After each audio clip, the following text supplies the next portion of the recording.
Good afternoon. I'm suddenly wishing I had Stephen's energy, but even for the 5%, I don't think I can muster that. So, depending on whether or not your glass is half full or half empty, I'm either standing between you and traffic or between you and dinner. So, I hope you guys will cut me some slack. So I'm not going to do much to introduce myself. I'm just going to dive straight into it.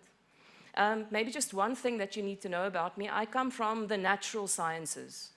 So I am a meteorologist. Who of you knows what that is? Who thinks it's space rocks? Oh, okay. It always sounds a bit cooler when people think it's space rocks, but it's actually weather. So I'm going to talk to a bunch of agile people from a natural sciences perspective at almost 5 o'clock in the afternoon. So I hope you guys are still relatively awake. Okay. So I wanted to start off with this. I think it kind of speaks for itself. I really enjoy writing, and this is one of my blog posts that kind of sort of went viral. I think many of you might have seen this already. It was picked up by a cartoonist in Norway, and she drew this image. But I really find it interesting. You know, I'm a bit of a boundary spanner, so I work in agile communities, I work in OD communities, I work with leadership, but mostly what I do is apply complexity thinking to all of these domains. And this has been one of the metaphors that I've used most often, and it seems to resonate very well. So maybe into this audience, if you think of your organization, do you think it resembles a zoo, or do you think it resembles a jungle? Who says zoo? Who says jungle? Okay, if I change the question a little bit, how are you guys structured? Like a zoo or like a jungle? Zoo? I'm not even going to ask jungle. It will completely mess up my metaphor if I suddenly find out there's lots of companies structured like jungles. But I think one of the things that I found really interesting is to apply the lens of complexity to how we tend to structure ourselves, because most of the organizations where I consult and most of the leaders that I speak to, there's a very strong focus on changing people's behavior. So leaders need to be trained how to act differently. Employees need to learn how to act differently. Our intervention of choice is to send them on training interventions. At the risk of offending lots of people, we love sending them to be certified. Go on a 2-day boot camp and you come back agile. What we don't often think about is the environment that we send those people back into. Another metaphor that I like to use is to contrast a symphony orchestra and a jazz band. So I can send people to be trained in improvising. I can teach them all kinds of improvising skills. If I put them back in a symphony orchestra environment, how welcome will those improvisation skills be? So I've been really interested in trying to understand how can we think very differently about how we structure our organizations. Because what I've seen, and I don't know how many of you have come across this as well, leaders especially, but I think almost everybody in our organizations are feeling unmoored. It's as if the solid ground that we thought we were standing on is no longer there. How many of you can resonate with that? VUCA, how many of you have heard of that acronym? Has it come up today? It's actually not very new. It comes from the 80s, but I think it's become our lived experience, which is why it's kind of become fashionable in the last few years. And part of the reasons why people are feeling unmoored is because we don't really understand complexity. So complexity has come up today as well. And I thought instead of going deeply into the theory, I'll just give you a little bit of an introduction just by focusing on the words. So we're all very familiar with complicated systems and complicated problems. And if you look at the word complicated, plik means folded. So I can unfold a complicated problem. I can completely understand it. I can figure it out. And once I've done that, I have a recipe I can potentially apply in future. Complicated systems are predictable. There's certainty. Problem is that what we're mostly dealing with nowadays are complex systems. And again, if we just go to the root of the word, plex means woven together. So this is not about being folded, it's about being entangled. And no matter how much you try to unfold a complex system, you're never going to be able to completely figure it out. And recipes tend not to work. So I think this morning, you also heard that frameworks don't necessarily work in complex systems. And this is quite anxiety-provoking because we like to live in a world where something that we tried once and it worked will work again and again and again. The consulting industry is built on that premise. And so this feeling of being unmoored very much goes back to complexity, and complexity is increasing. So if you think of the word complex meaning entangled, the more connected we become, the more complex the world becomes. So now if you just think about social media, for example, and how connected we have become in real time. So the V, the U, and the A of VUCA, volatility, uncertainty, and ambiguity, I believe is driven by the C, which is complexity. So the more complex the world becomes, the more connected we become, the more uncertain everything becomes. And we have outsourced our relationship with uncertainty to certainty merchants.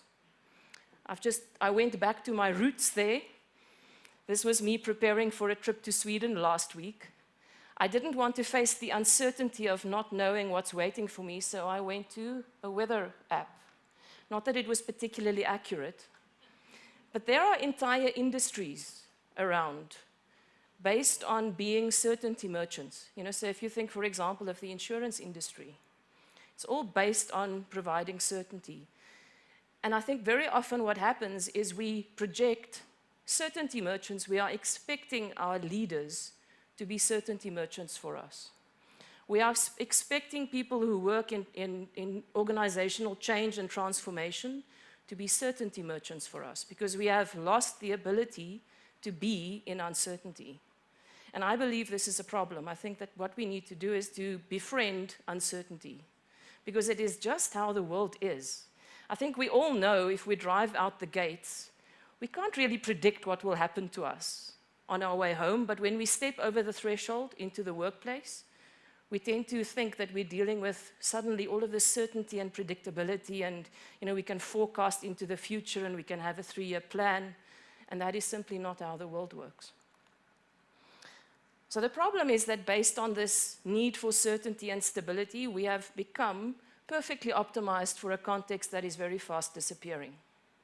I don't know how many of you recognize some of these pictures. We love linearity, linear processes, especially in change. I don't know how many of you are guilty of using some of these. I see some giggles, but no hands. Okay, there we go. And there's nothing really wrong with some of these processes. It's just we need to apply them in the right context.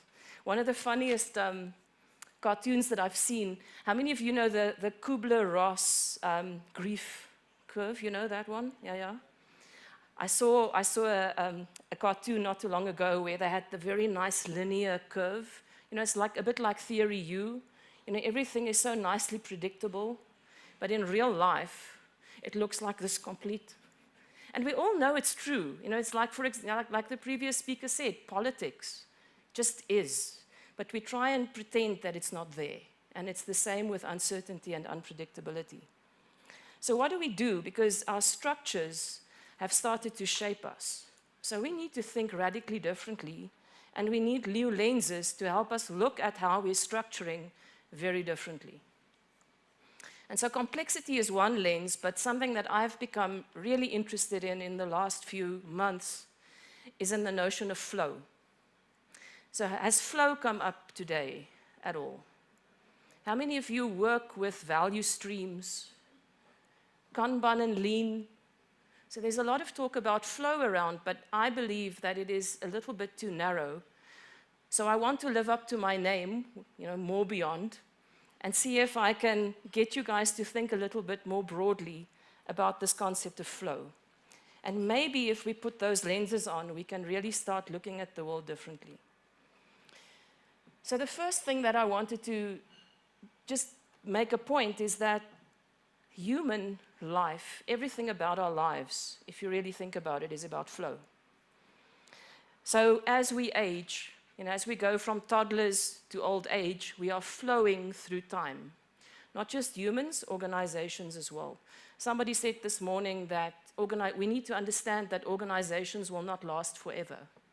I think that is part of this notion of we are flowing through time. We are also flowing through space. So if you think of just moving from Johannesburg to Cape Town, is a flow through space. Migration, immigration, all of that is just flows through space. Breathing is a flow. It's just a continuous in and out. Our veins, our blood, everything is a flow. So we are already very familiar with flow. Traffic is a flow, not always, but hopefully if we're lucky, it'll be flowing when you leave. And even conversation is a flow. So we really need to think about how can we think about flow more broadly than just the flow of work and the flow of cash and the flow of resources. So what will happen if we see organizations as flow systems in their entirety? And what's interesting, if you have a look at this, is a typical hierarchy, and next to it is a natural flow system, a tree system. And if you look at typical natural systems, we very often see these bifurcating patterns. So we see it in rivers, we see it in trees, we see it in our arteries, and it very much looks like this hierarchy. And the interesting thing is that it is an optimal way to structure to facilitate one-directional flow. I have a big problem with many of the new kind of ways of working, thinking that's out there that demonizes the hierarchy. How many of you have come across this? We need to get rid of hierarchies. We need to flatten them. We need to, The thing is that hierarchies are just part of every human system. They emerge naturally. So a more interesting question for me is, how do we create adaptive hierarchies? And I don't have an answer, but I think part of the key to that, and I think some of the speakers have touched on it, we need to separate status and remuneration from the hierarchy. As long as roles and status and remuneration is directly linked to the hierarchy, it will be rigid. Because if you try and make this hierarchy adaptive, you are threatening my status, you are threatening my remuneration. So how do we separate those two things is a really interesting question. But so we need to reconceptualize organizations from machines to dynamically flowing streams. And if you think about it, a machine has a very specific linear in and out flow. I can switch the machine off, and the flow stops, and then I can start it again. It can go in for a service. Can I do that with an organism? What do you think? Can I switch it off and restart it?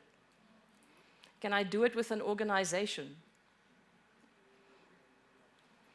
And I think we've become very habituated to thinking about flow in the machine way.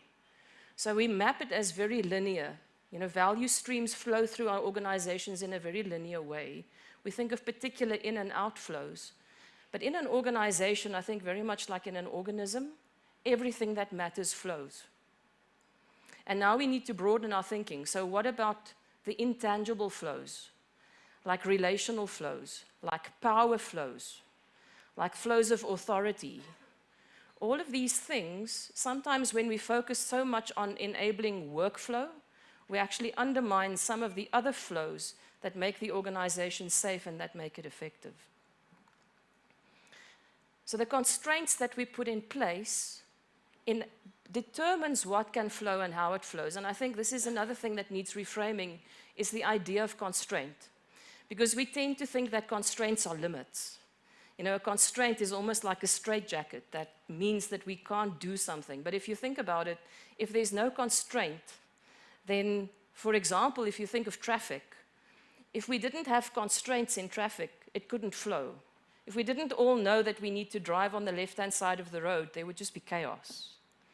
If there were no safety guardrails, we would very quickly get in trouble. I don't know how many of you, This is confession time. If I go to a restaurant and there's a menu with like hundreds of options, I'm immediately paralyzed. Do you also find that? The other day, my husband and I did a relationship kind of a building process, let's call it that. And there was an activity where we had to sit down over dinner and share our favorite songs. And it was really difficult because there weren't enough enabling constraints, because how do you choose a favorite song of all time? You know, so if you give me a genre or an artist or even a decade, you know, then maybe I can tell you my favorite song, but just favorite song, it's just too broad. So we really need to think about constraints and how it enables flow. So if you think, for example, of a river or water, if I wanted to flow fast and, you know, get to the destination very quickly, I will put in a channel. If I wanted to flow more slowly and more meandering, I need to create different constraints, and the same is true in our organizations. So I want to play a brief video to just illustrate some of this. So contrast this to a typical traffic light system the way that we have in South Africa. You know how England likes to call some of its intersections circuses, and it doesn't make any sense? Well, here's one roundabout that actually deserves the title, even if it doesn't get it. Your first thought upon seeing Swindon's magic roundabout might be, man, the Brits are really off their rockers lately. But this thing, which is actually 7 roundabouts in one, has been working for 60 years. In a regular roundabout, traffic moves in one direction. In Swindon Circle, cars move both ways. Also, drivers can move from point A to point B without having to drive all the way around the circle. But they do have the option to use different routes to get to the same exit in order to avoid traffic. It may look chaotic, but it's actually pretty efficient because it means less fighting for space. You just point your vehicle toward where you want to go, yield to cars already in the midst of the magic, then Brexit on the other side. Many Americans may hate roundabouts, but they can actually cut serious crashes by 30%. Swindon says its roundabout has only seen 1 fatal crash in the past 5 years. So to celebrate a town anniversary, they paraded over 60 vintage cars through this feat of traffic engineering. Is this madness? Nope, it's Swindon. According to my friend Dave Snowden, that is about the only interesting thing in Swindon. And he used to have a lot of fun by taking IBM executives into that with no warning. But I find this really interesting, especially how it came about. So if you read how they designed this, it was an experimental process where, you know, these orange cones and barriers, they put them in place and they moved them around until they found the optimal flow. And what I find really interesting is that roundabout does not, you know, like our South African roundabouts, only enable one directional flow. It is multi-directional flow. And that for me is an example of an enabling constraint. And it would be really interesting to see how does that apply? How can we start using that thinking in our organizations? Because I think we tend to think more in terms of traffic light thinking. We've got lots of rules and regulations and recipes, and we don't have enough enabling environments, enabling constraints that can actually enable the self-organization that we say that we want. And so this is a key phrase for me. Given freedom, flow systems will generate better and better configurations to flow more easily. This is a thermodynamic law by a Professor Adrian Bejan. He's a physicist. And I find this really interesting. This is how these bifurcating systems are created in nature. But the key here for me is given freedom. And I think part of what we're seeing with holacracy and all of these new organizational forms bubbling under, I think what we're seeing are human flow systems trying to optimize their structure to enable what needs to flow through them, but they don't have enough freedom to do so. And this for me is a key leadership priority, is how do we give our systems the freedom so that they can evolve their own design? And then this is, I think, the key phrase for me. The main role of management is to manage constraints, not be constraints. How many of you have come across managers and leaders who love to be constraints? And so we really need to think differently about constraints and flow if we want to manage in complexity. I'm coming to the end. I wanted to give you one example. I don't know how many of you have heard of Nigel Thurlow. He used to be Chief of Agile in Toyota Connected. But we've been working with him over the last few years to develop something called the Toyota Flow System. I think what I really like about this definition of flow is that it ultimately results in employees concentrating on the act of doing rather than combating or succumbing to organizational friction. How much time do you spend in your organizations working around the system? How much energy? And so if we can just enable better flow in our organizations, I think we can get so much more out of our employees, and we can also make the workplace a lot more fun. So this is basically just quickly giving you an idea of what resulted from our work so far, but what I really like about this is it's a much more holistic view on flow and agility. So we're looking at the confluence between complexity thinking, distributed leadership, and team science. And the interesting thing for me is we tell people all the time, you need to work, you need to be a team player, you need to collaborate. How many people have ever been taught how to team, as in a verb? I didn't even know that there was such a thing, but there are processes out there that teach people how to team. We tell people to distribute leadership, but we don't put the processes in place that enable them to do so. So again, this is a call to creating the environment that will enable what it is that we say that we want, all based on the Toyota way, which, as we all know, is very much based on flow. So my final slide, I always say to people, in complexity, answers are transient, but questions remain useful. So I wanted to leave you with a couple of questions. And I invite you to go back to your own organizations and apply this to your own context. So beyond just the obvious flow, do you know what needs to flow and how? I think we all know that cash needs to flow and resources needs to flow and work needs to flow, but what else needs to flow?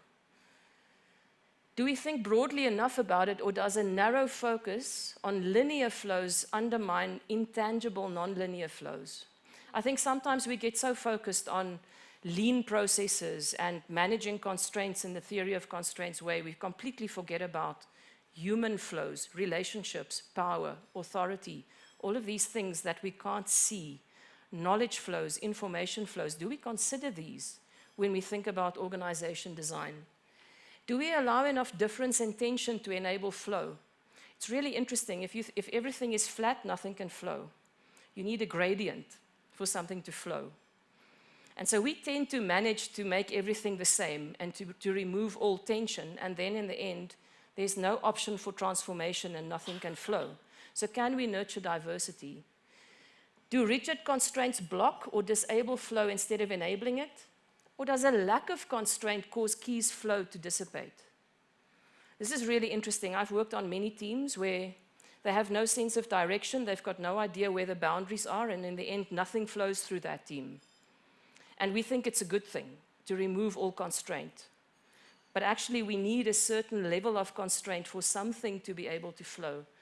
And then the last one, do the constraints we have in place create enough containment or cohesion to make it safe?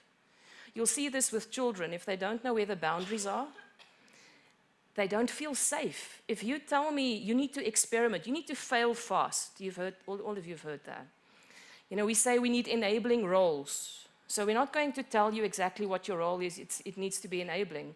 But then if you don't know where the boundary is, people just get completely paralyzed because they don't feel safe. So I wanted to leave you guys with these questions. I hope it's useful. I hope that you have broadened a little bit your thinking about what flow is and how you might enable it. And yeah, I invite some questions if you're still awake. Round of applause.